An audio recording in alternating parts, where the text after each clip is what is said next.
Hey gang, so you should have received an email, and on that email I referenced this is going to be posted on FHR University in a very prominent spot, like on the very front page. So this is in reference to the email I sent out about some things that we're seeing that we need to get addressed regarding contracts, types of contracts we do, some do's and don'ts, and so on and so forth. So I'm going to go through it kind of quickly. This is the body of the email that came through.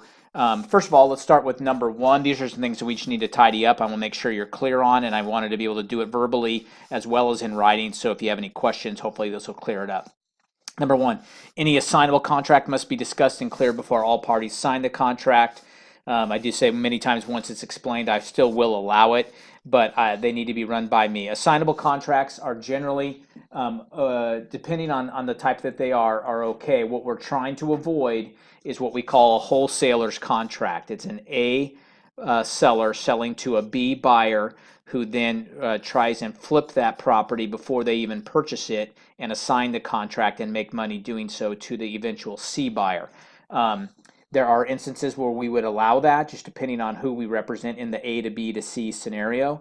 But all of those need to be run by me. We do not, I want to make it clear, allow assignable contracts. If you have an assignable contract and you deliver that as fully executed to paperless pipeline, the compliance team will push back on that and push it up the chain to me so I can take a look at it. And if I may have to have you redo some things or clarify what we're doing. So it's better to know to do it on the front side.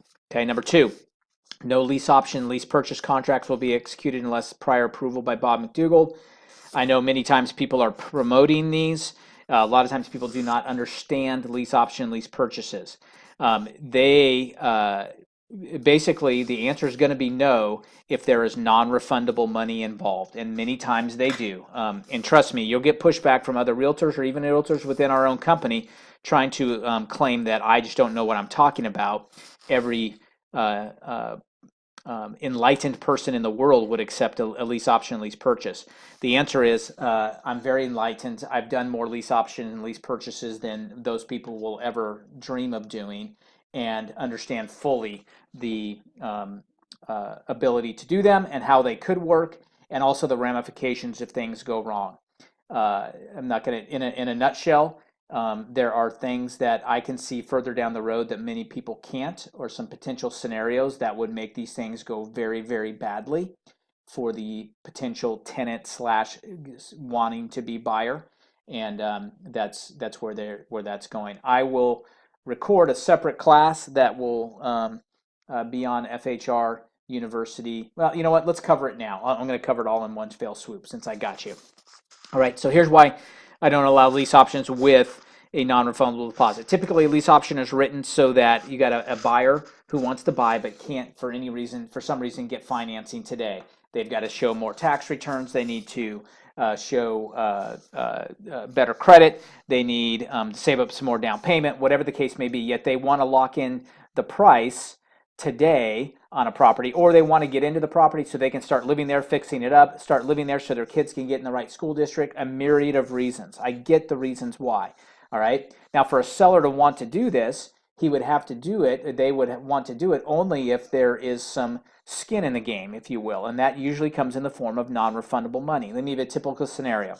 Person wants to buy a $300,000 home. They have $20,000 to put down now. It's still not enough to get a mortgage. Their credit needs some help, and they've only been self-employed for 14 months. They need another time period of self-employed tax returns. So there's reasons, but yet they still want to move into the property. They want to be willing to work on it and get things done.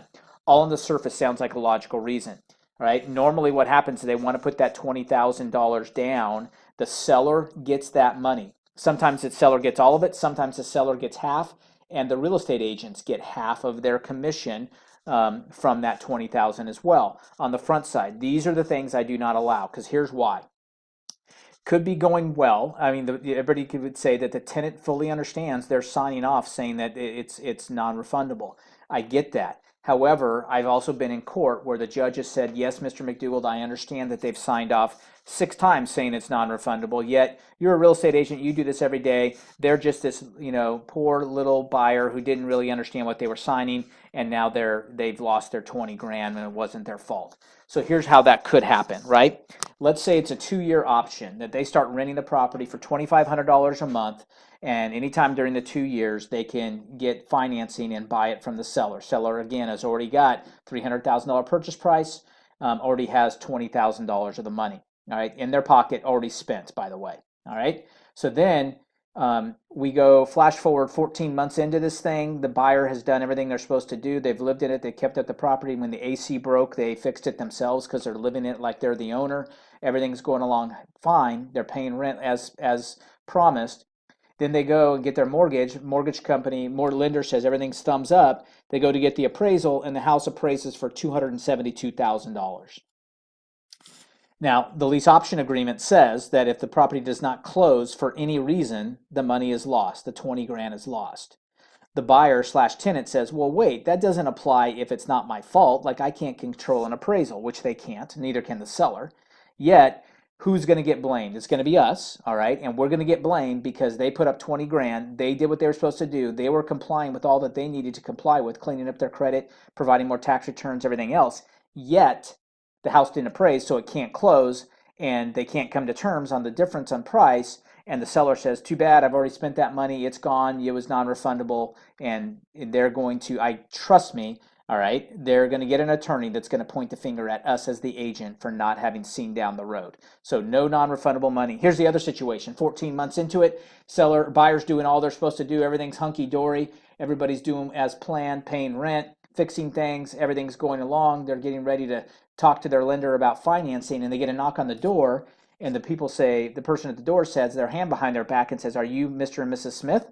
No, we're the Joneses, and the Smiths are the owners. We're buying from them, renting right now. And they said, well, here you go. Make sure the Smiths get this. And they slap a notice in your chest, and that notice is a foreclosure notice. So obviously the tenant's been paying their rent, doing everything they're supposed to do, yet the landlord/owner, all right, who already has 20 grand of non-refundable money, has not been paying their mortgage. And they've decided to skip town, and now they're in the south of France somewhere. So the chances of them going after it and getting something done are not available. So are lease options available? Sure, run them by me first. Are they available with non-refundable money? No. So do they a lot of times fall apart because I don't allow non-refundable money? Yes. Why? Because I'm trying to protect you. Just want to make it clear that if you are thinking of doing a lease option or a lease purchase, you must contact me first. All right? Number 3, for representing a landlord to assist in leasing a property, future home agents must have reviewed, signed, and submitted an FHR agreement regarding rental properties. I'm going to bring that up now. It should be an attachment at the bottom of this training as well. So let me get here and show you this, what I'm talking about. This is a form that we are now requiring if you're going to help a landlord rent a property. All right? Read through it. All right, it's going to make you say, hey, Bob, I think you're telling us you don't want us really representing landlords. The answer is correct. All right, and let me give you a little sidelight. Future Home Realty has outstanding reviews online. The only 1-star reviews we have anywhere in any of our offices or any of our locations, whether it's Yelp or anywhere else, all of the 1-stars come from tenants. Okay, tenants disgruntled because somebody didn't do what they said they were going to do according to them. All right, and it's our fault. So, am I trying to push you out of that? Yes, I say refer that business to somebody who knows what they're doing, get a referral fee from it, keep the relationship, and move on. But you guys insist on wanting to do this, so that's great, but here's the only way I'll allow it, all right? First of all, you cannot do it unless you've signed this agreement and loaded it up for us to review. Second, agents shall provide a fully executed property lease file complying with all the terms in an FHR lease checklist for each property. One does not suffice for each one. Got to have a lease checklist that's on our form so you can get that. All right, this applies even if you're renting it for yourself, if you are the owner yourself and you're renting it out, or a family member. All right, and your agent licensure, single agent, transaction broker, etc., must be disclosed to all parties. Get this, no fees that are due to the landlord, a vendor, or the tenant shall be paid to Future Home Realty. We are not a conduit for the funds. We do not receive monies on behalf of the landlord from the tenant. All right, so if you can't now, do other property management companies do this? Absolutely. That's why I asked you to refer it to them. All right, but we do not allow it. If you can live with that, then continue on. All application fees will be paid directly to the tenant verification company by the applicant. You need to find an online source, all right, that your landlord can hire to have the tenants go and pay their $45 fee directly via credit card to the company, and it all goes to them. We are not a conduit for that money either. All right, and be clear.